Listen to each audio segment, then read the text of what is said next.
Assalamualaikum warahmatullahi wabarakatuh. Bagaimana kabarnya Solih dan Solihah kelas 2 SDIT Nurul Fikri Banjarbaru pada hari ini?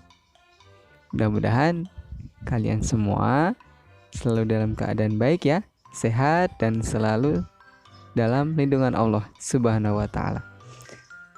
Alhamdulillah, Ustadz di sini juga dalam keadaan yang baik. Dan alhamdulillah juga kita hari ini dapat dipertemukan kembali, yaitu pada pelajaran PJOK. Nah, hari ini tentunya kita akan kembali melanjutkan belajar kita mengenai pelajaran atau materi PJOK. Nah, sebelum itu marilah kita sama-sama berdoa dulu ya, agar Allah memberikan kemudahan dalam belajar dan memberikan ilmu yang bermanfaat. Yuk, marilah kita membaca surah Al-Fatihah di dalam hati masing-masing. Berdoa dimulai. Selesai. Hari ini materi yang akan Ustadz sampaikan adalah mengenai gerak bergantung atau gerak permainan bergelantungan, yaitu tentunya melanjutkan daripada materi yang saya sampaikan di pekan lalu. Ada yang masih ingat apa materinya? Iya, tepat, yaitu pada pekan lalu kita belajar mengenai gerak bertumpu pada tangan. Nah, alhamdulillah Ustadz mengapresiasi karena untuk kalian semua ya, alhamdulillah sudah mengumpulkan dan mengerjakan serta mempraktekkan gerakan yang sesuai ada di video. Nah, seperti yang Ustadz jelaskan tentunya ya, luar biasa kalian. Dan hari ini kita menyambung materinya, yaitu mengenai tentang permainan bergelantungan. Apa itu permainan bergantung atau bergelantungan tuh? Yaitu bergantung adalah aktivitas menahan berat badan dengan cara tangan memegang palang atau tali. Belajar bergantung atau menggantung dengan cara memegang palang atau pada tali. Nah, ada yang sudah pernah melakukan kegiatan ini? Nah, Ustadz berpesan ketika melakukan kegiatan ini, gerakan bergelantungan nih, jangan bergelantungan di tempat palang yang tinggi, yang terlalu tinggi. Dan juga ketika melakukan kegiatan ini harus berada dalam pengawasan. Misalnya kalau di rumah, siapa yang mengawasi? Baik kakak, adik, atau orang tua, ayah, ibu. Nah, kalau di sekolah biasanya yang mengawasi adalah teman-teman dan ustadz atau ustadzahnya. Nah, kemudian apa manfaat dari melakukan gerakan ini? Yaitu yang pertama, membentuk otot lengan sehingga membuat tubuh menjadi lebih atletis. Yang kedua, yaitu manfaatnya menambah kekuatan genggaman tangan. Nah, karena yang menahan tangan ya ketika kita melakukan gerakan bergantung. Kemudian yang ketiga manfaatnya adalah memperbaiki postur tubuh. Postur tubuh itu adalah bentuk tubuh, baik tinggi atau yang lainnya. Kemudian yang keempat manfaatnya adalah membantu dalam proses peninggian tubuh. Nah, ini cocok untuk kalian yang berada dalam masa pertumbuhan. Ya, kalau pengen tinggi, insya Allah dengan gerakan ini, dengan gerakan bergantung, nanti bisa menambah tinggi badan kalian. Nah, ada yang pengen mencoba nggak? Nah, nanti silahkan dipraktekkan di rumah ya. Ustadz akan menjelaskan atau mencontohkan atau memberikan contoh gerakan yang bisa dilakukan dalam gerakan bergantung. Jadi ada beberapa variasi gerakannya ya.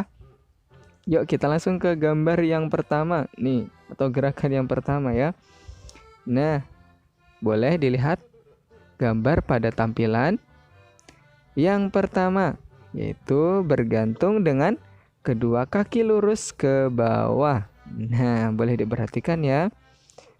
Ini palangnya tidak terlalu tinggi, juga tidak terlalu rendah. Jadi sedang ukurannya ya, sesuai dengan bentuk atau ketinggian tubuh kita. Nah, kemudian tangannya lurus, yaitu memegang palang. Kemudian kakinya juga diluruskan ke bawah. Itu yang pertama. Oke, yang kedua,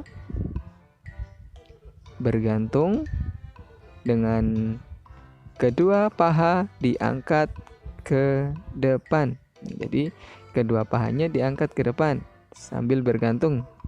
Ini adalah gerakan yang kedua. Oke. Yang ketiga adalah gerakan bergantung dengan kedua kaki ditekuk ke belakang seperti pada gambar ini. Nah, oke ya.